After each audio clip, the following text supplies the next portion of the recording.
India کا معاشی طور پر پاکستان کو نقصان پہنچانے کا منصوبہ ہے. یہ کون بتا رہا ہے؟ رائٹرز. وہ کہتے ہیں کہ پاکستان کے آئی ایم ایف پروگرام میں رکاوٹ ڈالنے کے لیے آئی ایم ایف سے رابطہ انڈیا نے کر لیا ہے.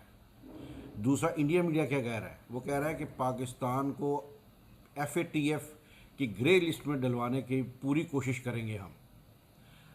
اب اگر انڈین میڈیا، میرے نزدیک انڈین میڈیا تو ویسے جھوٹا پراپوگنڈا کرنے میں اپنا ثانی نہیں رکھتا، لیکن ہمیں اس حقیقت سے بھی انکار نہیں کرنا چاہیے کہ ہم ایف اے ٹی ایف کی پابندیاں پہلے بھی بھگت چکے ہیں.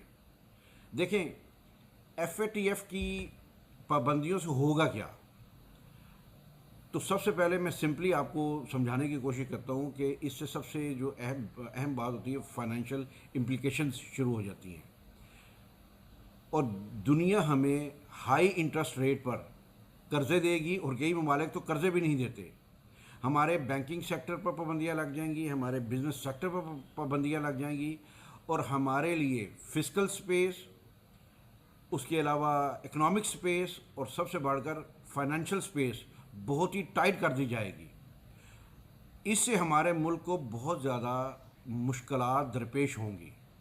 دوسری طرف کیا ہو رہا ہے؟ دوسری طرف مزمل اسلم کہتے ہیں کہ شہباز شریف کی اس حکومت نے پاکستان کا قرضہ 43,500 ارب روپے سے بڑھا کر 72,000 ارب روپے تک پہنچا دیا ہے.